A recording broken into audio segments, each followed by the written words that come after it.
রস লিখেছেন নরেন্দ্রনাথ মিত্র। কার্তিকের মাঝামাঝি চৌধুরীদের খেজুর বাগান ঝুড়তে শুরু করলো মোতালেফ। তারপর দিন 15 যেতে না যেতেই নিকা করে নিয়ে এলো পাশের বাড়ির রাজেক মৃধার বিধবা স্ত্রী মাজু খাতুনকে। পাড়াপড়শি সবাই তো অবাক। এই অবশ্য প্রথম সংসার নয় মোতালেফের। এর আগের বউ বছরখানেক আগে মারা গেছে। তবু 25-26 বছরে জোয়ান পুরুষ মোতালেফ। আর মাজু খাতুন 30-এ না পৌঁছালেও তার কাছাকাছি গেছে। ছেলেপুলের ঝামেলা অবশ্য মাজু খাতুনের নেই। মেয়ে ছিল একটি, কাঠিখালির শেখদের ঘরে বিয়ে দিয়েছে। কিন্তু ঝামেলা যেমন নেই, তেমনি মাজু খাতুনের আছেই বাকি। বাংসিন্দুক ভরে যেন কত সোনাদানা রেখে গেছে রাজেক মৃধা। মাঠ ভরে যেন কত ক্ষেত খামার রেখে গেছে যে তার ওয়ারিশি পাবে মাজু খাতুন। ভাগের ভাগ ভিটার পেয়েছে কাঠাখানেক, আর আছে একখানি পড়ো পড়ো সনের কুঁড়ে। এই তো বিষয় সম্পত্তি। তারপর দেখতেই বা এমন কি একখানা ডানাকাটা হুরির মতো চেহারা। দজ্জাল মেয়ে মানুষের ৮-৬০ শক্ত গড়নটুকু ছাড়া কি আছে মাজু খাতুনের, যা দেখে ভোলে পুরুষেরা মন তাদের মুগ্ধ হয়। শিকদার বাড়ি কাজী বাড়ির বৌঝিরা হাসাহাসি করল। তুক করছে মাইয়াটা, ধুলা পড়া দিছে চৌখে। মুন্সিদের ছোট বউ সাকিনা বলল, দিছে ভালো করছে, দেবে না? অমন মানুষের চোখে ধুলা পড়া দেওয়ানি কাম। খোদা তো পাতা দেয় নাই চোখে। দেখছো তো কেমন টেরায়া টেরায়া চাই, ধুলা ছিটায়া থাকে তো বেশ করছে। কথাটা মিথ্যা নয়। চাউনিটা একটু তেরসা তেরসা মোতালেফের। বেছে বেছে সুন্দর মুখের দিকে তাকায়। সুন্দর মুখের খোঁজ করে ঘোরে তার চোখ। অল্প বয়সী খুবসুরত চেহারার একটি বউ আনবে ঘরে। এতদিন ধরে সেই চেষ্টায় সে করে এসেছে, কিন্তু দরে পটেনি কারো সঙ্গে। যারই ঘরে একটু ডাগর গোছের সুন্দর মেয়ে আছে, সেই হেঁকে বসেছে 5 কুড়ি 7 কুড়ি। মোতালেফের সবচেয়ে পছন্দ হয়েছিল ফুলবানুকে। চরকান্দার এলেম শেখের মেয়ে ফুলবানু। 18-19 বছর বয়স হবে। রসে টলটল করছে সর্বাঙ্গ, টকবক করছে মন। ইতিমধ্যে অবশ্য 1 হাত ঘুরে এসেছে ফুলবানু।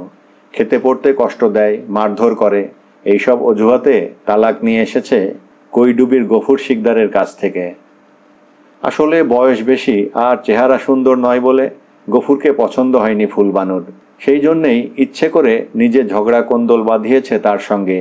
কিন্তু 1 হাত ঘুরে এসেছে বলে কিছু ক্ষয়ে যায়নি ফুলবানুর, বরং চেকনাই আর জেল্লা খুলেছে দেহের। রসের ঢেউ খেলে যাচ্ছে মনের মধ্যে।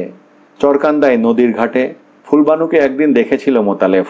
এক নজরেই বুঝেছিল যে সেও নজরে পড়েছে। চেহারাখানা তো বেমানান নয় মোতালেফের। নীল লুঙ্গি পরলে ফর্সা ছিপছিপে চেহারায় চমৎকার খোলতাই হয় তার। তাছাড়া এমন ঢেউ খেলানো টেরিকাটা বাবড়ি বা এ তল্লাটে কজনের মাথায় আছে? ফুলবানুর সুনজরের কথা বুঝতে বাকি ছিল না মোতালেফের। খুঁজে খুঁজে গিয়েছিল সে এলেম শেখের বাড়িতে, কিন্তু এলেম তাকে আমল দেয়নি। বলেছে গতবার যথেষ্ট শিক্ষা হয়ে গেছে তার, এবার আর না দেখে শুনে যার তার হাতে মেয়ে দেবে না। আসলে টাকা চায় এলেম। গাঁটের কড়ি যা খরচ করতে হয়েছে মেয়েকে তালাক নেওয়াতে গিয়ে, সুদে আসলে তা পুষিয়ে নিতে চায়। গুনাগার চায় সেই লোকসানের। আঁচ নিয়ে দেখেছে মোতালেফ সে গুনাগার 2-1 কুড়ি নয়, 5 কুড়ি একেবারে। তার কমে কিছুতেই রাজি হবে না এলেম। কিন্তু অত টাকা সে দেবে কোত্থেকে? মুখ ভার করে চলে আসছিল মোতালেফ। আশাওড়া আর চোখ উদানের আগাছার জংলা ভিটার মধ্যে ফের দেখা হলো ফুলবানুর সঙ্গে। কলসি কাঁকে জল নিতে চলেছে ঘাটে। মোতালেফ বুঝল সময় বুঝেই দরকার পড়েছে তার জলের। এদিক ওদিক তাকিয়ে ফিক করে একটু হাসলো ফুলবানু। কি মিয়া, গোসা কইরা ফিরা চললা নাকি? চলবো না, শুনলানি টাকার খাই খাই তোমার বাজানের। ফুলবানু বলল, হ হুনছি। চাইছে তো দোষ হইছে কি, পছন্দসই জিনিস নেবা বাজানের গুণা, তা দাম দেবা না। মোতালেফ বলল, ও খাক্কাইটা আসলে বাজানের নয়, বাজানের মাইয়ার। হাটে বাজারে গেলেই পারো ধামাই উঠা। মোতালেফের রাগ দেখে হাসলো ফুলবানু। কেবল ধামাই কেন, পালাই উঠা বসবো। মুঠ ভৈরা ভৈরা সোনা জহরত ওজন কইরা দেবা পালাই। বসবো খেমতা, বসবো কেমন পুরুষ মানুষের মুঠ। মোতালেফ হন করে চলে যাচ্ছিল। ফুলবানু ফের ডাকলো পেছন থেকে, ও সুন্দর মিয়া, রাগ করলানি? শোনো শোনো। মোতালেফ ফিরে তাকিয়ে বলল, কি শুনবো? এদিক ওদিক তাকিয়ে আরও একটু এগিয়ে এলো ফুলবানু। শোনবা আবার কি? শোনবা মনের কথা। শোনো, বাজানের মাইয়া টাকা চাই না, সোনা দানাও চায় না, কেবল মান রাখতে চাই মনের মানুষের ত্যাগ দেখতে চাই, বুঝছো? মোতালেব ঘাড় নেড়ে জানালো, বুঝেছে। ফুলবানু বলল, তাই বইলা আকাম কুকাম কইরো না মেয়া, জমি ক্ষেত বেচতে যাইও না। বেচবার মতো জমি ক্ষেত অবশ্য মোতালেফের নেই, কিন্তু সে গুমর ফুলবানুর কাছে ভাঙল না। মোতালেফ বলল, আচ্ছা শীতের কয়টা মাস যাউক, ত্যাগও দেখাবো মানও দেখাবো, কিন্তু বিবিজানের সবুর থাকবে নি দেখবার? ফুলবানু হেসে বলল, খুব থাকবো, তেমন বেসবুর বিবি ভাইব না আমারে। গায়ে এসে আর একবার ধারের চেষ্টা করে দেখল মোতালেব। গেল মল্লিক বাড়ি, মুখুজ্জে বাড়ি, শিকদার বাড়ি, মুন্সি বাড়ি, কিন্তু কোথাও সুরাহা হয়ে উঠল না টাকার। নিলে তো আর সহজে হাত উপুড় করবার অভ্যেস নেই মোতালেফের। ধারের টাকা তার কাছ থেকে আদায় করে নিতে বেজায় ঝামেলা, সাধ করে কে পোয়াতে যাবে সেই ঝক্কি। কিন্তু নগদ টাকা ধার না পেলেও শীতের সূচনাতেই পাড়ার 4-5 কুড়ি খেজুর গাছের বন্দোবস্ত পেল মোতালেফ। গত বছর থেকেই গাছের সংখ্যা বাড়ছিল, এবার চৌধুরীদের বাগানের 1.5 গাছ বেশি হলো। গাছ কেটে হাঁড়ি পেতে রস নামিয়ে দিতে হবে, অর্ধেক রস মালিকের, অর্ধেক তার। মেহনত কম নয়, এক একটি করে এতগুলো গাছের শুকনো মরা ডালগুলো বেছে বেছে আগে কেটে ফেলতে হবে। বালিকাচায় ধার তুলে তুলে জুৎসই করে নিতে হবে ছ্যান। তারপর সেই ধারালো ছ্যানে গাছের আগা চেঁচে চেঁচে তার মধ্যে নল পুঁততে হবে সরু কঞ্চি ফেড়ে। সেই নলের মুখে লাকসই করে বাঁধতে হবে মেটে হাঁড়ি। তবেই তো রাত ভরে টুপটুপ করে রস পড়বে সেই হাঁড়িতে। অনেক খাটুনি, অনেক খেজমত। শুকনো শক্ত খেজুর গাছ থেকে রস বের করতে হলে আগে ঘাম বের করতে হয় গায়ের। এ তো আর মায়ের দুধ না, গায়ের দুধ না যে মোটাই বানে মুখ দিলেই হলো। অবশ্য কেবল খাটতে জানলেই হয় না, গাছে উঠতে নামলে জানলেই হয় না, গুণ থাকা চাই হাতের। যে ধারালো ছ্যান একটু চামড়ায় লাগলেই ফিনকি দিয়ে রক্ত ছোটে মানুষের গা থেকে, হাতের গুণে সেই ছ্যানের ছোঁয়ায় খেজুর গাছের ভেতর থেকে মিষ্টি রস চুইয়ে পড়ে। এ তো আর ধান কাটা নয়, পাট কাটা নয় যে কাঁচির পোঁচে গাছের গোড়া শুদ্ধ কেটে নিলেই হলো। এর নাম খেজুর গাছ কাটা। কাটতেও হবে, আবার হাত বুলোতেও হবে। খেয়াল রাখতে হবে গাছ যেন ব্যথা না পায়, যেন কোনো ক্ষতি না হয় গাছের। একটু এদিক ওদিক হলে বছর ঘুরতে না ঘুরতে গাছের দফা রফা হয়ে যাবে। মরা মুখ দেখতে হবে গাছের। সে গাছের গুঁড়িতে ঘাটের পৈঠা হবে, ঘরের পৈঠা হবে, কিন্তু ফোঁটায় ফোঁটায় সে গাছ থেকে হাঁড়ির মধ্যে রস ঝরবে না রাত ভরে। খেজুর গাছ থেকে রস নামাবার বিদ্যা মোতালেফকে নিজ হাতে শিখিয়েছিল রাজেক মৃধা। রস সম্বন্ধে এসব তত্ত্বকথা আর বিধিনিষেধও তার মুখের। রাজেকের মতো অমন নামডাকওয়ালা গাছই ধারে কাছে ছিল না। যে গাছের প্রায় 12 আনা ডালই শুকিয়ে এসেছে, সে গাছ থেকেও রস বেরুত রাজেকের হাতের ছোঁয়ায়। অন্য কেউ গাছ কাটলে যে গাছ থেকে রস পড়ত আধ হাঁড়ি, রাজেকের হাতে পড়লে সে রস গলা হাঁড়িতে উঠত। তার হাতে খেজুর গাছ ছেড়ে দিয়ে নিশ্চিন্ত থাকত গৃহস্থরা। গাছের কোনো ক্ষতি হতো না, রসও পড়ত হাঁড়ি ভরে। বছর কয়েক ধরে রাজেকের সাগরেদ হয়েছিল মোতালেফ। পেছনে পেছনে ঘুরত, কাজ করত সঙ্গে সঙ্গে। সাগরেদ 2-4 জন আরও ছিল রাজেকের, শিকদারের মকবুল, কাজীদের ইসমাইল, কিন্তু মোতালেফের মতো হাত পাকেনি কারো। রাজেকের স্থান আর কেউ নিতে পারেনি তার মতো। কিন্তু কেবল গাছ কাটলেই তো হবে না কুড়িতে কুড়িতে, রসের হাঁড়ি বয়ে আনলেই তো হবে না বাঁশের বাখারির ভাড়ায় ঝুলিয়ে। রস জাল দিয়ে গুড় করবার মতো মানুষ চাই। পুরুষ মানুষ গাছ থেকে কেবল রসই পেড়ে আনতে পারে, কিন্তু উনান কেটে জ্বালানি জোগাড় করে সকাল থেকে দুপুর পর্যন্ত বসে বসে সেই তরল রস জাল দিয়ে তাকে ঘন পাটালি গুড়ে পরিণত করবার ভার মেয়ে মানুষের ওপর। শুধু কাঁচা রস দিয়ে তো লাভ নেই। রস থেকে গুড়, আর গুড় থেকে পয়সায় কাঁচা রস যখন পাকা রূপ নেবে তখন সিদ্ধি। কেবল তখনই সার্থক হবে সকল খেজমত, মেহনত। কিন্তু বছর 2 ধরে বাড়িতে সেই মানুষ নেই মোতালেফের। ছেলেবেলায় মা মরেছিল, 2 বছর আগে বউ মরে ঘর একেবারে খালি করে দিয়ে গেছে। সন্ধ্যার পর মোতালেফ এসে দাঁড়ালো মাজু খাতুনের ঝাঁপ আটা ঘরের সামনে। জাগনো আছো নাকি মাজু বিপি? ঘরের ভেতর থেকে মাজু খাতুন ছাড়া দিয়ে বলল, ক্যাডা? আমি মোতালেফ। শুইয়া পড়ছো বুঝি? কষ্ট কইরা উঠা যদি ঝাপটা একবার খুইলা দিতা, কয়টা কথা কইতাম তোমার লগে। মাজু খাতুন উঠে ঝাঁপ খুলে দিয়ে বলে, কথা যে কি কবা তা তো জানি, রসের কাল আইছে আর মনে পড়া গেছে মাজু খাতুন রে, রস জাল দিয়া দিতে হবে। কিন্তু সেরে 4 আনা কইরা পয়সা দেবা মিয়া, তার কমে পারবো না, গতরে সুখ নাই এ বছর। মোতালেফ মিষ্টি করে বলল, গতরের আর দোষ কি বিবি, গতর তো মনের হাত ধইরা ধইরা চলে, মনের সুখই গতরের সুখ। মাজু খাতুন বলল, তা যাই কও তাই কও মিয়া, 4 আনার কমে পারবো না এবার। মোতালেফ এবার মধুর ভঙ্গিতে হাসল। 4 আনা কেন বিবি, যদি 16 আনা দিতে চাই রাজি হবা তো নিতে?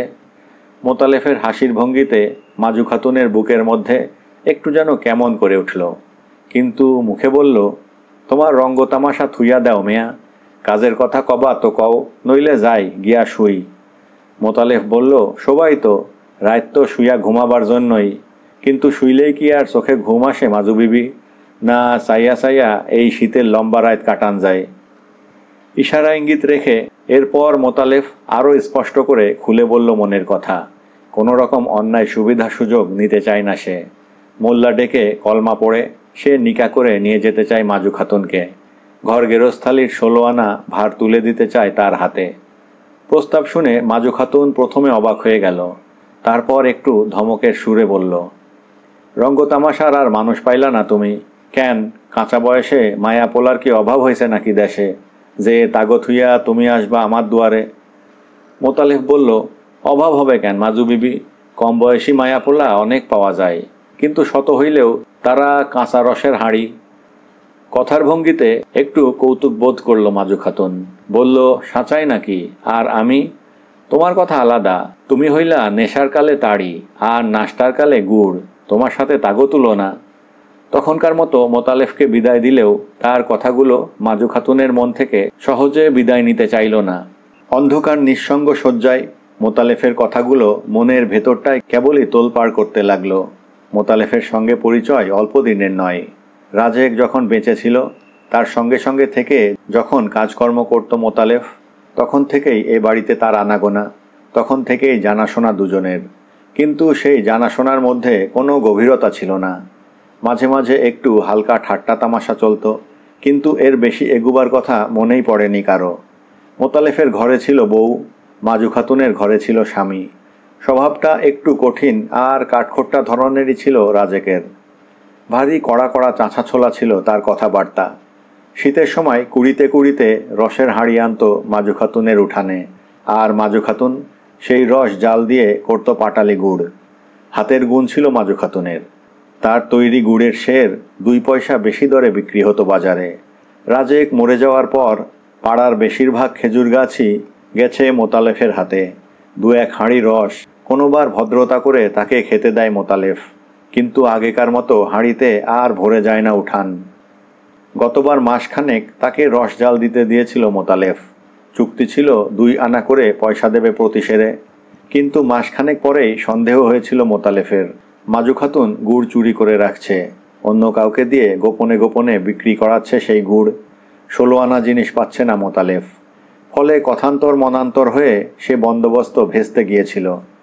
কিন্তু এবার তার ঘরে রসের হাঁড়ি পাঠাবার প্রস্তাব নিয়ে আসেনি মোতালেফ, মাজু খাতুনকেই নিজের ঘরে নিয়ে যেতে চেয়েছে। এমন প্রস্তাব পাড়ার আধবুড়োদের দলের আরও করেছে 2-1 জন, কিন্তু মাজু খাতুন কান দেয়নি তাদের কথায়। ছেলে ছোকরাদের মধ্যে যারা একটু বেশি বাড়াবাড়ি রকমের ইয়ার্কি দিতে এসেছে, তাদের কান কেটে নেওয়ার ভয় দেখিয়েছে মাজু খাতুন। কিন্তু মোতালেফের প্রস্তাব সম্পূর্ণ ভিন্ন ধরনের। তাকে যেন তেমনভাবে তাড়ানো যায় না। তাকে তাড়ালেও তার কথাগুলো ফিরে ফিরে আসতে থাকে মনের মধ্যে। পাড়ায় এমন চমৎকার কথা বলতে পারে না আর কেউ, অমন খুবসুরত মুখ কারো নেই, অমন মানানসই কথাও নেই কারো মুখে। মোতালেফকে আরও আসতে হলো 2-1 সন্ধ্যা। তারপর নীল রঙের জোলাকি শাড়ি পরে রং বেরঙের কাঁচের চুড়ি হাতে দিয়ে মোতালেফের পেছনে পেছনে তার ঘরের মধ্যে এসে ঢুকলো মাজু খাতুন। ঘরদোরের কোনো শ্রীছাদ নেই, ভারী অপরিষ্কার আর অগোছালো হয়ে রয়েছে সব। কোমরে আঁচল জড়িয়ে মাজু খাতুন লেগে গেল ঘরকন্যার কাজে। ঝাঁট দিয়ে দিয়ে জঞ্জাল দূর করলো উঠানের, লেপে পুঁছে ঝকঝকে তকতকে করে তুলল ঘরের মেঝে। কিন্তু ঘর আর ঘরনির দিকে তাকাবার সময় নেই মোতালেফের। সে আছে গাছে গাছে। পাড়ায় আরও অনেকের বসেদের বাণুজ্যেদের গাছের বন্দোবস্ত নিয়েছে মোতালেফ। গাছ কাটছে, হাঁড়ি পাচ্ছে, হাঁড়ি নামাচ্ছে, ভাগ করে দিচ্ছে রস। পাকাটির একখানা চালা তুলে দিয়েছে মাজু খাতুনকে মোতালেফ উঠানের পশ্চিম দিকে। সারে সারে উনান কেটে তার উপর বড় বড় মাটির জ্বালা বসিয়ে সেই চালাঘরের মধ্যে বসে সকাল থেকে দুপুর পর্যন্ত রস জাল দেয় মাজু খাতুন। জ্বালানির জন্যে মাঠ থেকে খড়ের নাড়া নিয়ে আসে মোতালেফ, জোগাড় করে আনে খেজুরের শুকনো ডাল। কিন্তু তাতে কি কুলোয়? মাজু খাতুন এর ওর বাগান থেকে, জঙ্গল থেকে শুকনো পাতা ঝাঁট দিয়ে আনে ঝাঁকা ভরে ভরে, পলো ভরে ভরে।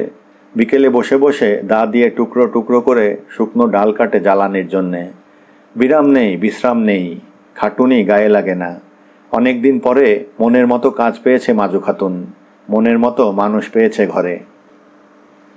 ধামা ভরে ভরে হাটে বাজারে গুড় নিয়ে যায় মোতালেফ, বিক্রি করে আসে চড়া দামে। বাজারের মধ্যে সেরা গুড় তার। পড়ন্ত বেলায় ফের যায় গাছে গাছে হাঁড়ি পাততে। তল্লা বাঁশের এক একটি করে চোঙা ঝুলাতে থাকে গাছে। সকালে রসের হাঁড়ি নামিয়ে ঝরার চোঙা বেঁধে দিয়ে যায় মোতালেফ। সারাদিনের ময়লা রস চোঙাগুলোর মধ্যে জমা থাকে। চোঙা বদলে গাছ চেঁচে হাঁড়ি পাতে বিকেলে এসে। চোঙার ময়লা রস ফেলা যায় না, জাল দিয়ে চিটে গুড় হয় তাতে তামাক মাখবার। বাজারে তাও বিক্রি হয় 5 আনা 6 আনা সের। দুবেলা দুবার করে এতগুলো গাছে উঠতে নামতে ঘন ঘন নিঃশ্বাস পড়ে মোতালেফের। পৌষের শীতেও সর্বাঙ্গ দিয়ে ঘাম ঝরে চুইয়ে চুইয়ে। সকালবেলায় রোমশ বুকের মধ্যে ঘামের ফোঁটা চিকচিক করে, পায়ের নিচের দুর্বার মধ্যে চিকচিক করে রাত্রির জমা শিশির। মোতালেফের দিকে তাকিয়ে পাড়া পড়শিরা অবাক হয়ে যায়।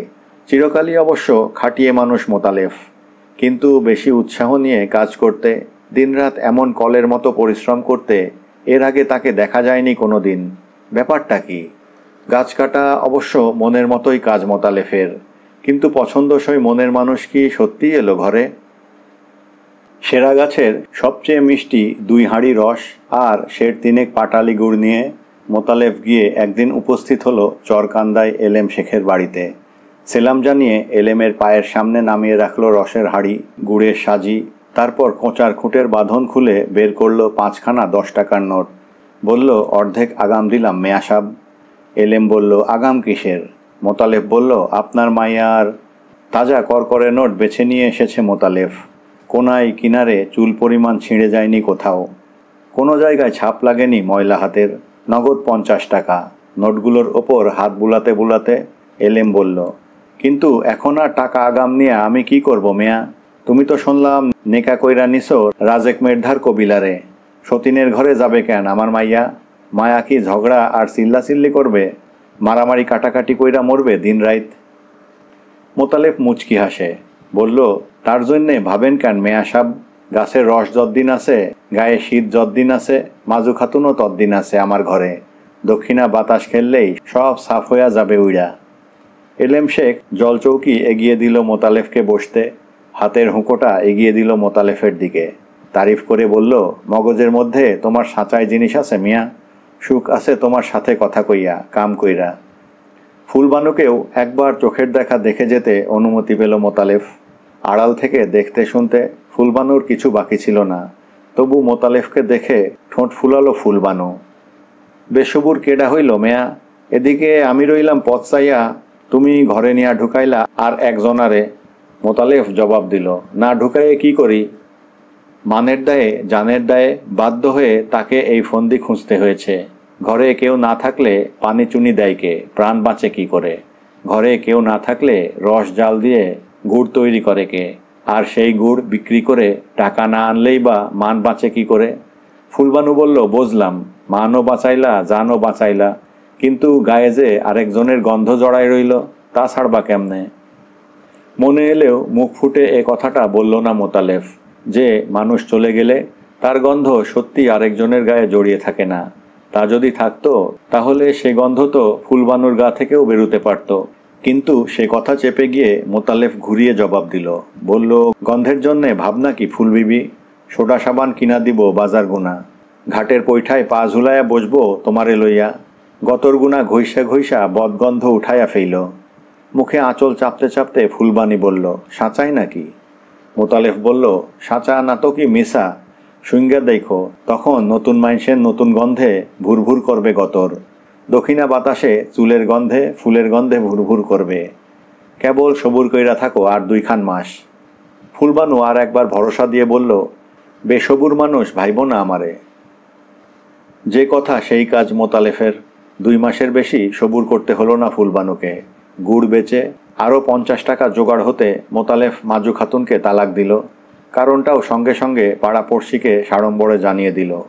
মাজু বিবির স্বভাব চরিত্র খারাপ। রাজেকের দাদা ওয়াহেদ মৃধার সঙ্গে তার আচার ব্যবহার ভারী আপত্তিকর। মাজু খাতুন জিভ কেটে বলল, আও আও, ছি ছি, তোমার গতরই কেবল সুন্দর মতিমেয়া, ভেতর সুন্দর না। এত শয়তানি, এত ছলচাতুরি তোমার মনে। গুড়ের সময় পিঁপড়ার মতো লাইগাছিলা, আর গুড় যাই ফুরাইল অমনি দূর দূর। কিন্তু অত কথা শোনার সময় নেই মোতালেফের, ধৈর্যও নেই। আমের গাছ বলে ভরে উঠল। গাব গাছের ডালে ডালে গজালো তামাটে রঙের কচি কচি নতুন পাতা। শীতের পরে এলো বসন্ত। মাজু খাতুনের পরে এলো ফুলবানু। ফুলের মতোই মুখ, ফুলের গন্ধ তার নিঃশ্বাসে। পাড়াপড়শি বলল, এবার মানাইছে, এবার সাঁচায় বাহার খুলছে ঘরের। ফুর্তির অন্ত নেই মোতালেফের মনে। দিনভর কিষান কামলা খাটে, তারপর সন্ধ্যা হতে না হতেই এসে আঁচল ধরে ফুলবানুর। থুইয়া দাও তোমার রান্ধন বাড়ন ঘর গেরস্তালি, কাছে বসো আইসা। ফুলবানু হাসে, সবুর সবুর, এ কয় মাস কাটাইলা কি কইরা মেয়া? মোতালেফ জবাব দেয়, খেজুর গাছ লইয়া। নিবিড় বাহুবেষ্টনের মধ্যে দম প্রায় বন্ধ হয়ে আসে ফুলবানুর। একটু নিঃশ্বাস নিয়ে হেসে বলে, তুমি আবার সেই গাছের কাছেই ফিরা যাও। গাছের আদর গাছেই সইতে পারে। মোতালেফ বলে, কিন্তু গাছের কাছেও যে গাছের রস 2-4 মাসেই ফুরায় ফুলজান। কেবল তোমার রসই বছরে 12 মাস সোয়া সোয়া পড়ে। মাজু খাতুন ফের গিয়ে আশ্রয় নিয়েছিল রাজেকের পড় সনের কুঁড়েই। ভেবেছিল আগের মতোই দিন কাটবে, কিন্তু দিন যদি বা কাটে, রাত কাটে না। মোতালেফ তার সর্বনাশ করে ছেড়েছে। পাড়াপড়শিরা এসে সাড়ম্বরে সালঙ্কারে মোতালেফ আর ফুলবানুর ঘরকন্যার বর্ণনা করে। একটু বা সকৌতুক তিরস্কারে সুরে বলে, না, বউ বউ কইরা পাগল হইয়া গেল মানুষটা। যেখানেই যায় বউ ছাড়া আর কথা নাই মুখে। বুকের ভেতরটা জ্বলে ওঠে মাজু খাতুনের। মনে হয় সেও বুঝি হিংসায় পাগল হয়ে যাবে, বুক ফেটে মরে যাবে সে। দিন কয়েক পরে রাজেকের বড় ভাই ওয়াহেদি নিয়ে এলো সম্বন্ধ। বউটার দশা দেখে ভারী মায়া হয়েছে তার। নদীর ওপারে তালকান্দায় নাদির শেখের সঙ্গে দোস্তি আছে ওয়াহেদের। এক মাল্লায় নৌকা বায় নাদির। মাসখানেক আগে কলেরায় তার বউ মারা গেছে। অপগণ্ড ছেলে মেয়ে রেখে গেছে অনেকগুলো। তাদের নিয়ে ভারী মুশকিলে পড়েছে বেচারা। কম বয়সী ছুরি টুরিতে দরকার নেই তার। সে হয়তো পটের বিবি সেজে থাকবে, ছেলে মেয়ের যত্ন আত্মি করবে না। তাই মাজু খাতুনের মতো একটু ভারিক্কি ধীরবুদ্ধি গৃহস্থ ঘরের বউই তার পছন্দ। তার উপর নির্ভর করতে পারবে সে। মাজু খাতুন জিজ্ঞেস করল, বয়স কত হবে তার? ওয়াহেদ জবাব দিল, তা আমাগো বয়সই হবে, 50-51। মাজু খাতুন খুশি হয়ে ঘাড় নেড়ে জানালো, হ্যাঁ, ওই রকমই তার চাই। কম বয়সে তার আস্থা নেই, বিশ্বাস নেই যৌবনকে। তারপর মাজু খাতুন জিজ্ঞেস করল, গাছি না তো সে? খাজুর গাছ কাটতে যায় না তো শীতকালে? ওয়াহেদ বিস্মিত হয়ে বলল, গাছ কাটতে যাবে কেন? ওসব কাম কোনো কালে জানে না সে। বর্ষাকালে নৌকা বায়, শীতকালে কিষান কামলা খাটে, ঘরামির কাজ করে। কেন বউ, গাছি ছাড়া, রসের ব্যাপারী ছাড়া তুমি কি নিকা বসবা না কারোর সাথে? মাজু খাতুন ঠিক উল্টো জবাব দিল, রসের সঙ্গে কিছুমাত্র যার সম্পর্ক নেই, শীতকালের খেজুর গাছের ধারে কাছেও যে যায় না, নিকা যদি বসে মাজু খাতুন তার সঙ্গেই বসবে। রসের ব্যাপারে মাজু খাতুনের ঘেন্না ধরে গেছে। ওয়াহেদ বলল, তাহলে কথাবার্তা কই নাদিরের লগে? সে বেশি করতে চায় না। মাজু খাতুন বলল, দেরি কইরা কাম কি? দেরি বেশি হলোও না, সপ্তাহখানেকের মধ্যে কথাবার্তা সব ঠিক হয়ে গেল। নাদিরের সঙ্গে এক মাল্লায় নৌকায় গিয়ে উঠল মাজু খাতুন। পার হয়ে গেল নদী। মোতালেফ স্ত্রীকে বলল, আপদ গেল। পেতনির মতো ফাঁত ফাঁত নিঃশ্বাস ফেলত। চোখের ওপর সাপমন্নি করত দিন রাত। তার হাত গুনা তো বাঁচলাম, কি কও ফুলজান? ফুলবানু হেসে বলে, পেতনিরে খুব ডরাও বুঝি মেয়া? মোতালেফ বলল, না, এখন আর ডরাই না। পেতনি তো সুইটাই গেল, এখন চোখ মেললেই তো পড়ি। এখন ডরায় পরিরে। কেন, পরিরে আবার ডর কিসের তোমার? ডর নাই, পাখা মেইলা কখন উড়াল দেয় তার কি ঠিক? ফুলবানু বলল, না মেয়া, পরীর আর উড়াল দেওয়ার স্বাদ নাই। সে তার পছন্দসই সব পাইয়া গেছে। এখন ঘরের মাইন্সের পছন্দ আর নজরটা বরাবর একরকম থাকলে হয়। মোতালেফ বলল, চোখ যতদিন আছে নজরও ততদিন থাকবে। দিনরাত মোতালেফ ভারী আদরে তোয়াজে রাখল বউকে। কোন মাছ খেতে ভালোবাসে ফুলবানু হাটে যাওয়ার আগে শুনে যায়। ট্যাগ পয়সা না থাকলে কারো কাছ থেকে পয়সা ধার করে কেনে সেই মাছ। ডিমটা, আনাজটা, তরকারিটা যখন যা পারে হাট বাজার থেকে নিয়ে আসে মোতালেফ। ফি হাটে আনে পান, সুপারি, খয়ের মশলা। ফুলবানু বলে, অত পান আনো কেন? তুমি তো বেশি ভক্ত না পানের, দিনরাত খালি ফুরুত ফুরুত তামাক টানো। মোতালেফ বলল, পান আনি তোমার জন্যে, দিন ভৈরা পান খাবা, খাইয়া খাইয়া ঠোঁট রাঙাবা। ফুলবানু ঠোঁট ফুলিয়ে বলল, কেন, আমার ঠোঁট এমনি বুঝি রাঙা না যে পান খাইয়া রাঙাইতে হইব? আমি পান সাইজা দেই, তুমি বরং দিনরাত খাওয়া ধরো। তামাক খাইয়া খাইয়া কালা হইয়া গেছে ঠোঁট, পানের রসে রাঙাইয়া নেও। মোতালেফ হেসে বলল, পুরুষ মানুষের ঠোঁট তো ফুলজান কেবল পানের রসে রাঙা হয় না, আর একজনের পান খাওয়া ঠোঁটের রস লাগে। নিজের ভুঁইক্ষেত নেই মোতালেফের। মল্লিকদের, মুখুজ্জিদের কিছু কিছু জমি বর্গা চষে, কিন্তু ভালো কিষাণ বলে তেমন খ্যাতি নেই। জমির পরিমাণ, ফসলের পরিমাণ অন্য সকলের মতো নয়। শিকদারদের, মুন্সিদের জমিতে কিষাণ খাটে, পাট নিড়ায়, পাট কাটে, পাট জাগ দেয়, ধোয়, মেলে, ভারী খেজমত খাটুনি খাটে। ফর্সা রং রোদে পুড়ে কালো হয়ে যায় মোতালেফের। বর্গা জমির পাট খুব বেশি ওঠে না উঠানে। শিকদাররা, মুন্সিরা নগদ টাকা দেয়। কেবল মল্লিক আর মুখুজ্জেদের বিঘা চারেক ভুঁইয়ে ভাগের ভাগ অর্ধেক জাগ দেওয়া পাট নৌকা ভরে খালের ঘাটে এনে নামায় মোতালেফ। পাট ছাড়াতে ভারী উৎসাহ ফুলবানুর, কিন্তু মোতালেফ সহজে তাকে পাটে হাত দিতে দেয় না। বলে, কষ্ট হবে, পচা গন্ধ হবে গায়ে। ফুলবানু বলে, হইল তো বইয়া গেল, রৌদে পুইড়া তুমি কালা কালা হইয়া গেলা, আর আমি পাট নিতে পারবো না, কষ্ট হবে, কেমন তর কথাই যে তুমি কও মেয়া। নিজেদের পাট তো বেশি নয়, পাকাটি পাওয়া যায় না। ফুলবানুর ইচ্ছা অন্য বাড়ির জাগ দেওয়া পাটও সে ছাড়িয়ে দেয়, সেই ছাড়ানো পাটের পাটখড়িগুলো পাওয়া যাবে তাহলে। কিন্তু মোতালেফ রাজি নয় তাতে, অত কষ্ট বউকে সে করতে দেবে না। আশ্বিনের শেষের দিকে আউশ ধান পাকে। অন্যের নৌকায় পরের জমিতে কিষাণ খাটতে যায় মোতালেফ। কোমর পর্যন্ত জলে নেমে ধান কাটে, আঁটিতে আঁটিতে ধান তুলতে থাকে নৌকায়। কিন্তু মমিন, করিম, হামিদ, আজিজ এদের সঙ্গে সমানে সমানে কাঁচি চলে না তার। হাত বড় ধীরজ মোতালেফের, জলে ভারী কাতর মোতালেফ। একদিন পিঠ বগলে জোঁক লেগে থাকে। ফুলবানু তুলে ফেলতে ফেলতে বলে, জোঁকটাও ছাড়াইতে পারো না মেয়া, হাত তো সঙ্গে ছিল। মোতালেফ বলে, ধান কাটার হাত দুইখান সাথেই ছিল, জোঁক ফেলবার হাত থুইয়া গেছিলাম বাড়িতে। যেখানে যেখানে জোঁকে মুখ দিয়েছিল সেসব জায়গায় সযত্নে চুন লাগিয়ে দেয় ফুলবানু। আরও 5 জন কিষাণের সঙ্গে ধান মলন দেয় মোতালেফ। দেউনি পায় 5 ভাগের 1 ভাগ। ধামাই করে পইকায় করে ধান নিয়ে আসে। ফুলবানু ধান রোদে দেয়, কুলোই করে চিটা ঝেড়ে ফেলে ধান থেকে। মোতালেফ একবার বলে, ভারী কষ্ট হয় বউ না? ফুলবানু বলে, কষ্টে একেবারে মইরা গেলাম না। কার নাগাল কথা কও তুমি মেয়া, গেরস্ত ঘরের মায়া না আমি?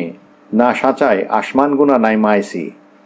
বসন্ত যায়, বর্ষা যায়, কাটে আশ্বিন কার্তিক, ঘুরে ফিরে ফের আসে শীত। রসের দিন মোতালেফের বতরের দিন, কিন্তু শীতটা এবার যেন একটু বেশি দেরিতে এসেছে। যা হোক, আরও বেশি গাছের বন্দোবস্ত নিয়ে পুষিয়ে ফেলবে মোতালেফ। খেজুর গাছের সংখ্যা প্রতি বছরই বাড়ে। এ কাজে নামডাক আছে মোতালেফের, এ কাজে গায়ের মধ্যে সেই সেরা। এবারেও বাড়ুজ্যেদের 20-1.5 গাছ বেড়ে গেল। গাছ কাটার ধুম লেগে গেছে, একটুও বিশ্রাম নেই মোতালেফের। সময় নেই তেমন ফুলবানুর সঙ্গে ফষ্টিনষ্টি রঙ্গরসিকতার। ধার দেনা শোধ দিতে হবে, সারা বছরের রসদ জোগাড় করতে হবে রস বেচে, গুড় বেচে। দৈত্যের মতো দিনভর খাটে মোতালেফ, আর বিছানায় গা দিতে না দিতেই ঘুম ভেঙে আসে চোখে। দুহাতে ঠেলে দুহাত জড়িয়ে ধরে ফুলবানু, কিন্তু মানুষকে নয়, যেন আস্তা একটা গাছকে জড়িয়ে ধরেছে।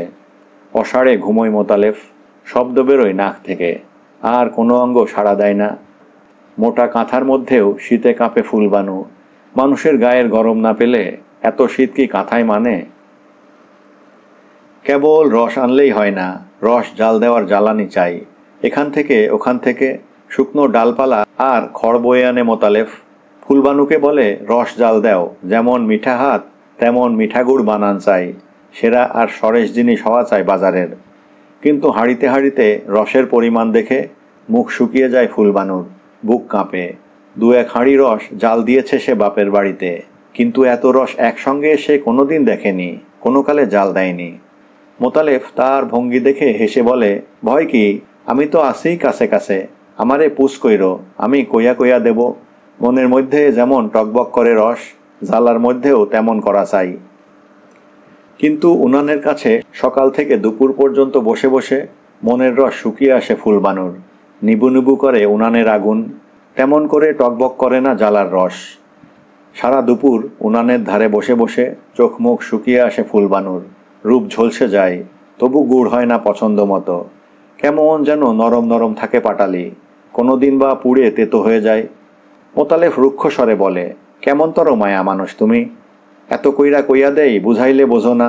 এই গুড় হইছে, এই নি খরিদ্দারে কেনবে পয়সা দিয়া। ফুলবানু একটু হাসতে চেষ্টা করে, কেনবে না কেন, বেচতে জানলেই কেনবে। মোতালেব খুশি হয় না, হাসিতে বলে, তাইলে তুমি যায়া ধামা লইয়া বইসো বাজারে, তুমি বেইসা আইসো। খুবসুরত মুখের দিকে চাইয়া যদি কেনে, গুড়ের দিকে চাইয়া কেনবে না। বোকা তো নয় ফুলবানু, অকেজো তো নয় একেবারে। বলতে বলতে শেখাতে শেখাতে 2-4 দিনের মধ্যেই কোনো রকমে চলনসই গুড় তৈরি করতে শিখল ফুলবানু। বাজারে গুড় একেবারে অচল রইল না, কিন্তু দর ওঠে না গতবারের মতো। খদ্দেররা তেমন খুশি হয় না দেখে। পুরনো খদ্দেররা একবার গুড়ের দিকে চায়, আর একবার মুখের দিকে চায় মোতালেফের। এ তোমার কেমনতর গুড় হইল মিয়া, গত হাটে নিয়া দেখলাম, গেল বছরের মতো সোয়াদ পাইলাম না। গেলবারও তো গুড় খাইছি তোমার, জিব্বায় যেন জড়ায়া রইছে, আস্বাদ ঠোঁটে লাইগা রইছে। এবার তো তেমন হইল না, তোমার গুড়ের থিকা এবার সদন শেখ মদন শিকদারের গুড়ের সোয়াদ বেশি। বুকের ভেতর পুড়ে যায় মোতালেফের, রাগে সর্বাঙ্গ জ্বলতে থাকে। গতবারের মতো এবার স্বাদ হচ্ছে না মোতালেফের গুড়ে। কেন, সে তো কম খাটছে না, কম পরিশ্রম করছে না গতবারের চেয়ে, তবু কেন স্বাদ হচ্ছে না মোতালেফের গুড়ে? তবু কেন দর উঠছে না? লোকে দেখে খুশি হচ্ছে না, খেয়ে খুশি হচ্ছে না, গুড়ের সুখ্যাতি করছে না তার? অত নিন্দামন্দ শুনতে হচ্ছে কেন, কিসের জন্যে? রাত্রে বিছানায় শুয়ে শুয়ে রস জাল দেওয়ার কৌশলটাকে আরও বার কয়েক মোতালেফ বলল ফুলবানুকে। হাতায় কইরা কইরা ফোঁটা দেখো নামাবার সময় হইল কিনা, ডালবার সময় হইল কিনা রস। ফুলবানু বিরক্ত বিরস মুখে বলে, হ হ চিনছি, আর বক বক কইরো না, ঘুমাইতে দাও মাইনছেরে। হঠাৎ মোতালেফের মনে পড়ে গেল মাজু খাতুনের কথা। রাত্রে শুয়ে শুয়ে রস আর গুড়ের কত আলোচনা করেছে তার সঙ্গে মোতালেফ। মাজু খাতুন এমন করে মুখ ঝামটা দেয়নি, অস্বস্তি জানায়নি ঘুমের ব্যাঘাতের জন্যে। সাগ্রহে শুনেছে, সানন্দে কথা বলেছে। পরদিন বেলা প্রায় দুপুর নাগাদ কোত্থেকে এক বোঝা জ্বালানি মাথায় করে নিয়ে এলো মোতালেফ। এনে রাখলো সেই পাঁকাটির চালার দোরের কাছে। কীরকম গুড় হইতেছে আইজ ফুলজান? কিন্তু চালার ভেতর থেকে কোনো জবাব এলো না ফুলবানুর। আরও একবার ডেকে সাড়া না পেয়ে বিস্মিত হয়ে চালার ভেতরে মুখ বাড়ালো মোতালেফ, কিন্তু ফুলবানুকে সেখানে দেখা গেল না। কীরকম গন্ধ আসছে যেন ভেতর থেকে। জ্বালার মধ্যে ধরে গেল নাকি গুড়? সারে সারে গোটা 5 জ্বালায় রস জাল হচ্ছে, রস টকবক করছে জ্বালার মধ্যে। মুখ বাড়িয়ে দেখতে এগিয়ে গেল মোতালেফ। যা ভেবেছে ঠিক তাই, সবচেয়ে দক্ষিণ কোণের জ্বালাটার রস বেশি জাল পেয়ে কী করে যেন ধরে গেছে একটু। পোড়া পোড়া গন্ধ বেরুচ্ছে ভেতর থেকে। বুকের মধ্যে জ্বালা পোড়া করে উঠল মোতালেফের। গলা চিরে চিৎকার বেরুলো, কই, কোথায় গেলি হারামজাদি? ব্যস্ত হয়ে ঘরের ভেতর থেকে বেরিয়ে এলো ফুলবানু। বেলা বেশি হয়ে যাওয়ায় 2 দিন ধরে স্নান করতে পারেনি। শীতের দিন না নাইলে গা কেমন চড়চড় করে, ভালো লাগে না। তাই আজ একটু সোডা সাবান মেখে ঘাট থেকে সকাল সকাল স্নান করে এসেছে। নিয়ে এসে পরেছে নীল রঙের শাড়ি, গামছায় চুল নিংড়ে তাতে তাড়াতাড়ি একটু চিরুনি বুলিয়ে নিচ্ছিল ফুলবানু। মোতালেফের চিৎকার শুনে ত্রস্তে চিরুনি হাতেই বেরিয়ে এলো ঘর থেকে। ভিজে চুল লুটিয়ে রইল পিঠের ওপর। এক মুহূর্ত জ্বলন্ত চোখে তার দিকে তাকিয়ে রইল মোতালেফ। তারপর ছুটে গিয়ে মুঠি করে ধরল সেই ভিজে চুলের রাশ। হারামজাদি, গুড় পুইড়া গেল সেদিকে খেয়াল নাই তোমার? তুমি আসো সাজগোছ লইয়া, পটের ভিতর গুনা বাইরাইয়া আইলা তুমি বিদ্যাধরী। এই জন্যই গুড় খারাপ হয়, আমার অপমান হয়, বদনামে দেশ ছাইয়া গেল তোমার জন্যে। ফুলবানু বলতে লাগলো, খবরদার, চুল ধইর না তাই বইলা, গায়ে হাত দিও না। ও, হাতে মারলে মনে যায় বুঝি তোমার? পায়ের কাছ থেকে একটা ছিটা কঞ্চি তুলে নিয়ে তাই দিয়ে হাতে বুকে পিঠে মোতালেব সপাসপ চালাতে লাগলো ফুলবানুর সর্বাঙ্গে। বলল, কঞ্চিতে মারলে তো আর মান যাবে না শেখের জির, হাতেই দোষ, কঞ্চিতে তো আর দোষ নাই। ভারী বদরাগী মানুষ মোতালেব, যেমন বেসবুর বেবুজ তার অনুরাগ, রাগও তেমনি প্রচণ্ড। খবর পেয়ে এলেম শেখ এলো চরকান্দা থেকে, জামাইকে শাসালো, বকলো, ধমকালো, মেয়েকেও নিন্দামন্দ কম করল না। ফুলবানু বলল, আমারে লইয়া যাও বাজান তোমার সাথে, এমন গোয়ার মাইনসের ঘর আমি করব না।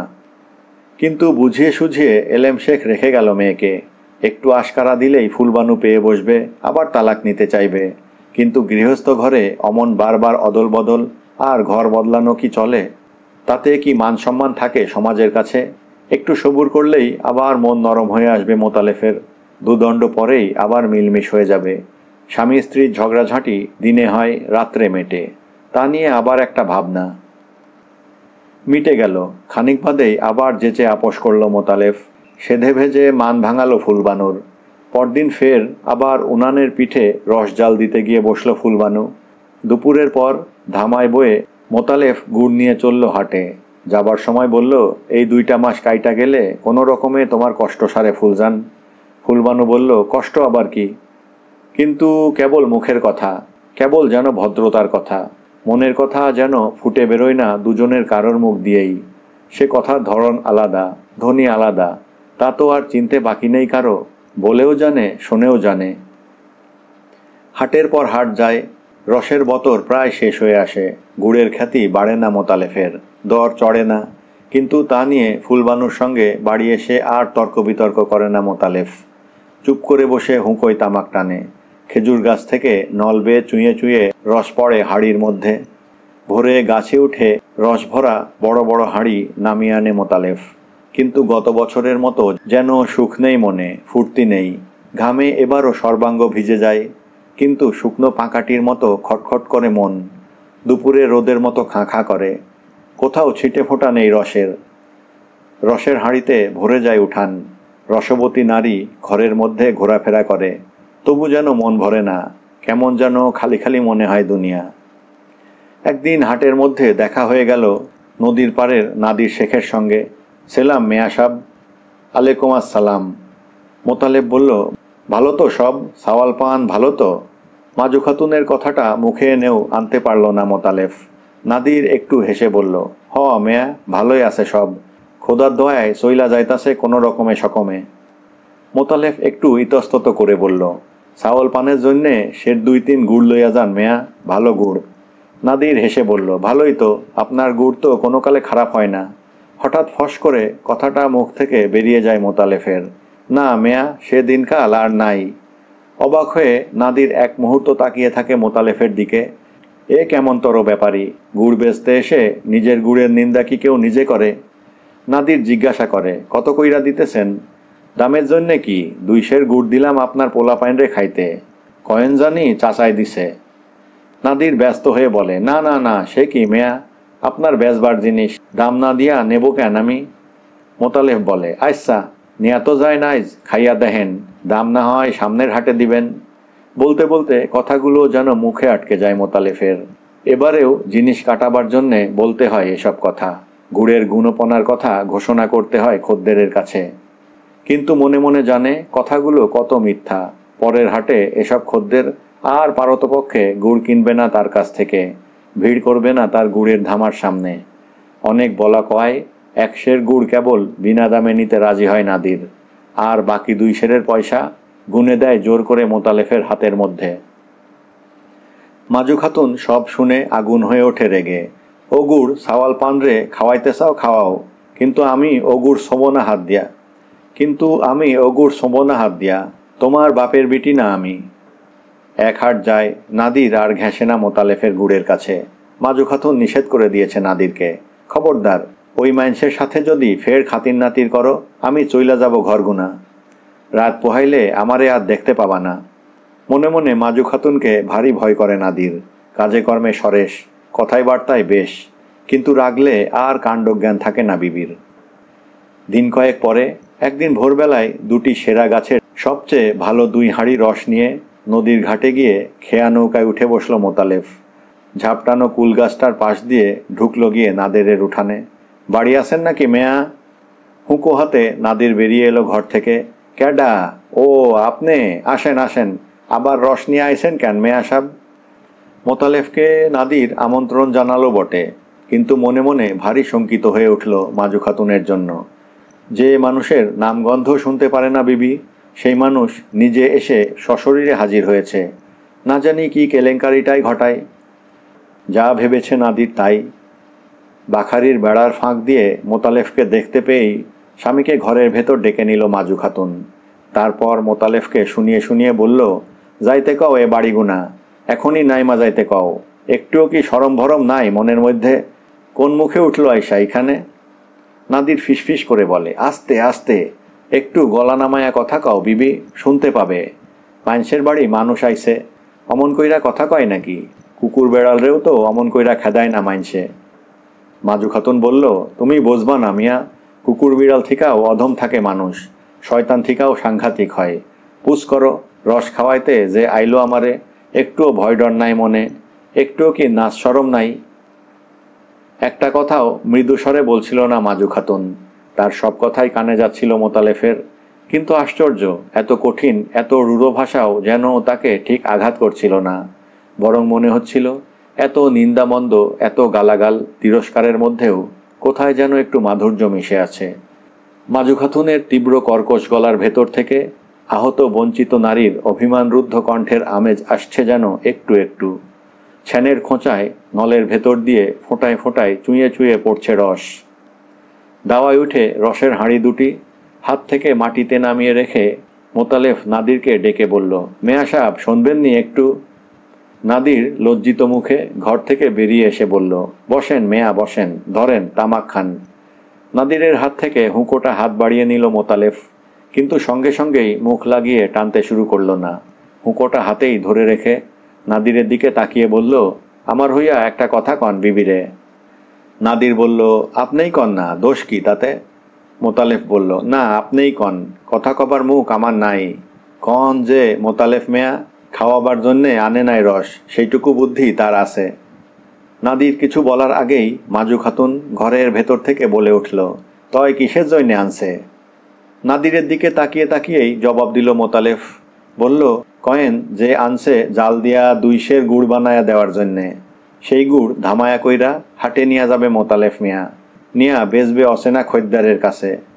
এবছর 1 ছটাক পছন্দসই গুড়ও তো সে হাটে বাজারে বেচতে পারে নাই, কেবল গাছ বাওয়াই সার হইছে তার। গলাটা যেন ধরে এলো মোতালেফের। নিজেকে একটু সামলে নিয়ে সামনের দিকে তাকিয়ে আরও কি বলতে যাচ্ছিল। বাখাড়ির বেড়ার ফাঁকে চোখে পড়ল কালো বড় বড় আর 2টি চোখ ছলছল করে উঠেছে। চুপ করে তাকিয়ে রইল মোতালেফ, আর কিছু বলা হলো না। হঠাৎ যেন হুঁশ হলো নাদের শেখের। বলল, ও কি মেয়া, হুঁকাই যে কেবল ধৈরা রাখলেন হাতে, তামাক খাইলেন না, আগুন নিভা গেল কইলকার। হুঁকোতে মুখ দিতে দিতে মোতালেফ বলল, না মেয়া ভাই, নেবে নাই। ধন্যবাদ।